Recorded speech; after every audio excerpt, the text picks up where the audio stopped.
At Independent Journal Review, we publish news that is objective, fair, and entertaining. As one of the top websites in the United States, it's our duty to bring the absolute best to our readers. Readers like you. IJReview.com, your number one source for news and entertainment.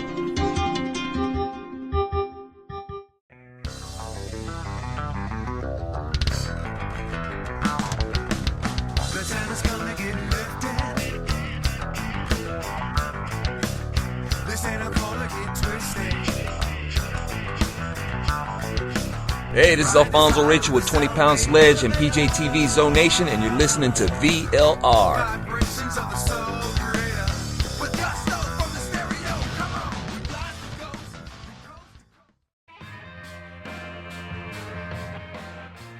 Hi, I'm Dustin Hoyt with America Our Way, and you can hear me right here on Vigilant Liberty Radio at 10/9 Central on Thursday nights. We bring you the best in political commentary from the right-wing, conservative, libertarian perspectives coming together and bringing the best content on the internet. Be sure to tune in every week for your favorite shows. Follow us on Facebook and Twitter.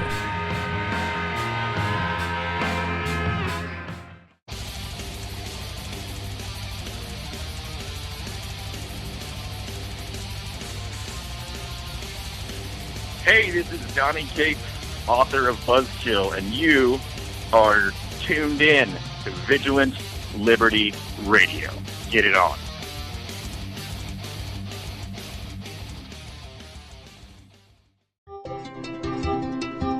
At Independent Journal Review, we publish news that is objective, fair, and entertaining. As one of the top websites in the United States, it's our duty to bring the absolute best to our readers. Readers like you. IJReview.com, your number one source for news and entertainment.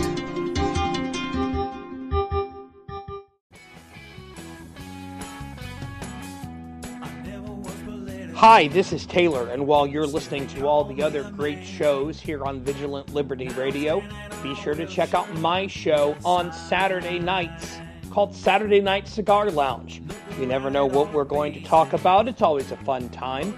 That's Saturday Night Cigar Lounge, Saturday nights, 10 p.m. Eastern, 9 p.m. Central, here on Vigilant Liberty Radio.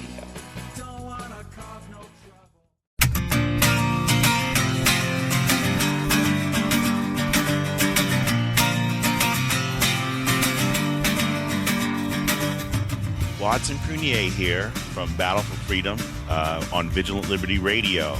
Glad you have stayed through the commercial break, and just glad you're ready to just listen and hear what we have to say. I want to welcome back my one of my best friends, Jason Wade Taylor, and also my brother from another mother and fellow Hoosier, Mike Miller. You guys still with me? So far. So far, I'm awesome. here, brother. Awesome. And just making sure that the Jessinator is still there too. Yes, I'm here too. Jessica's here like 24/7. Hey, let me do something real quick, and it's your show. But one of the promos that played during the break is Saturday Night Cigar Lounge with Taylor Millard. Oh, yes. I've been on there a couple times. People not only need to listen to that, but Watson, you need to go on as a guest as well. It's kind of laid back. Obviously, Saturday night, it's and Cigar Lounge, right? Duh. But Taylor does a great job. So I just wanted to throw that out there. Okay, I definitely will. I definitely will. Thank you for that. We can have fun. Maybe I'll give him a couple of voiceovers and see how he thinks about that. He'd love it. That'll be really good. You know, it's interesting as we were talking about the whole idea of you guys were mentioning trying to find a liberal who you could actually have a conversation, who would be interested in communicating and not screaming and everything like that. And I know I shared with you last week, Mike, about my, oddly, me being the only quote unquote conservative or anti-liberal progressive in my family. Well, I was talking to my brother earlier, and it was just before your show. Actually, no, it was going right into the start of the show, and I was looking at the clock, and I'm like, okay, we're hitting 3 minutes, and they're about to go live any second now. I got to talk to you later. So I just cut my brother off. I'm like, it was a really good conversation because we were actually talking about the issues. And he And wasn't getting upset. oh no, he wasn't. It was really surprising. Now granted, there's still a level of he wants to Resentment. hold on, not resentment. I don't know if it's resentment Really? per se, but one of Okay. the things that was interesting is we tried to talk about have the dialogue about what we talked about last week of, he says, well, people need to stop saying just move on because of racism and everything like that. And I said, well, to a certain extent, we need to kind of do that. I'm not saying that we forget what happened, but I said, but we can't be stuck in the past.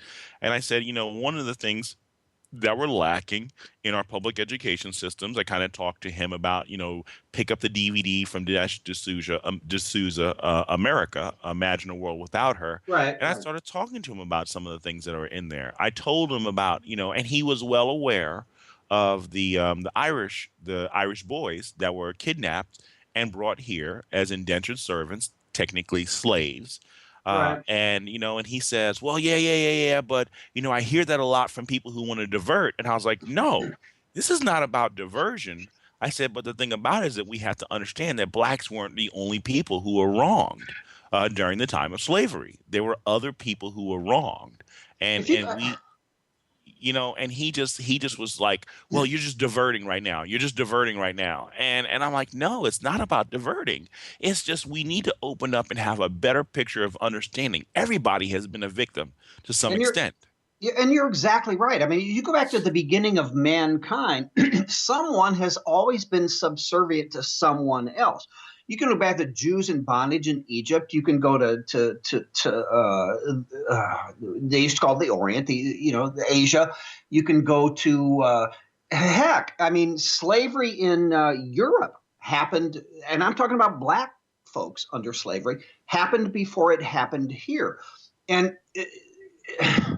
Rather than stop looking out the back window, look out the front window, see how far we've come. For sure, there are issues as it relates to race. They aren't just whites being racist against the blacks and or vice versa. It's always been part of mankind. But let's work to fix whatever the issues are versus just using them as excuses. Exactly. And one of the cool things about I'll give my brother a lot of credit on is he said one of the problems that we do have, and this is the reason why I was so shocked that the conversation went as well as it did, was he's saying one of the things we have to remove though is we can't get stuck into the issue of it being a color issue of color. That it's we've been sold to go at each other because of color, and he's like, and there's a bigger issue. It's the system that has its problems, and we need to address and fix. And I said, I can agree with that 100%. We need to be able to attack that, but if all we do is focus on the past, we can never get into the present or even move towards a possible future. There's no question. Jason, I read today. I did not read the story. I just clicked on it. And it was, I don't know if it's a group or whomever, who's now talking about going after the ancestors as if they're going to go, to Ancestry, whatever it's called, Ancestry.com or whatever, and try to figure out the descendants of slave owners and go after those people. I mean, what the hell is going on? And that's real. Yeah, That's true. When the radical progressives do some things like that, it doesn't surprise me a bit. I know they'll go to the ends of the earth. They'll beat this racism drum. And look, me and Watson talked about it many times. Is there underlying racism out there amongst both sides? Yes, there is. Absolutely, there is. And but I mean, going after the ancestors of slave owners, wow. It's the same thing, I mean, that's relative and directly related to reparations, to today's blacks for slavery. I mean, you know what? Get over it. And I don't care what color your skin is. I don't care if you're black, white, chartreuse, glow in the dark. Because there are as many. I mean, let's be honest. There are as many white, again, so-called progressives who support all this crap as there are some blacks. And not all blacks. One of them is online here with us on the show, so we Where? probably let him. Where? Watson, look in the mirror, dude. I hate to break it to you, but that many blacks across this country don't believe in it. They say, let it go. There are blacks in this country who say, I'm not an African American. I'm an American. Why do I need to hyphenate that? Right, Yeah. Watson? Right. Yeah, I mean, we had that great video with Raven Simone shutting down Oprah, and I thought that was beautiful. I thought it was great how she shut down Oprah. She's like, no, don't put me in that label. Don't put me in that label. I'm an American, and I just had to say kudos to Raven Simone on that because, for me, crying out loud, Oprah. I mean, most of your success has been on the shoulders of a lot of white American women screaming up and down in your aisle, supporting you long before you had O Network. So don't sit here and act like that you've been troubled all your life. Did you start off with some challenges? Of course. But to sit here now and start talking about everything as a racist situation that I go through, I'm just sitting here thinking like, you know what? You've now become irrelevant because of the fact that the O Network is losing money faster than the U.S. government. and you got to get back on the scene by throwing out racist terms.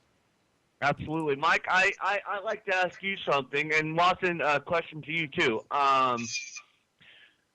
What's your take on Mike and Watson? What's your take on the incoming majority with Scalise's involvement with David Duke and the white supremacist group? Watson, you want to take that first? Oh no! I'm gonna afford you your white privilege so that you could go first. You know what? This is another one. Jason, good question. This is another one of those deals. Awesome. I quickly read that story. I'm not sure how long ago it was. And, his staff is putting out that he didn't know that it was a white supremacist group or whatever, what. And you know what? I mean, look, let's look across the aisle. Thank you. Harry, yes. Richard Byrd, right? Or whatever his first name was. Remember the KKK? I mean, oh my gosh, I'm getting worked up, Watson, and I'm just a guest. I think that when hypersensitivity is going on about race right now and everything related to it, this is the kind of crap that comes out. Was he wrong? Probably. Did he do it because he hates black people and anyone of color? I kind of maybe doubt it, but yeah, I think the bottom line for me is the hypersensitivity right now, and it's just unbelievable what we're facing. Oh, yeah, it really is. I mean, go ahead. You've got every liberal, progressive internet news organization out there. The Raw Story. Oh my God. Of course. But where were they on Bird? Silent. What's that? Crickets. Silent. Yeah. And see, and this is the thing about it for me. So I'll invoke my black privilege. This is just jacked up. No, I'm just joking. Honestly, it's back to what we were saying earlier in the show, and even what you said to me on Friday, Mike, before I tried to run out on lunch. That was funny, by the way. That was hilarious. Those pictures. Were you listening to that, Jason? I was, and that was hilarious. You should have seen the look on the waitress's face when Watson, with a straight face, says, "Would you take a picture of him strangling me in front of the fireplace?" Yeah. Anyway. Oh, wait. What about the one when she said, "Do you guys want any more drinks?" I said, "No, I need to be sober when I go jack that store." Yeah, and then she looks at me and I said, "Dude's got to knock off a liquor store later on." So, like, she's looking at us like, "You guys need to go back to the home." So, Oh but for my me, goodness. it gets back to what we were saying earlier. People have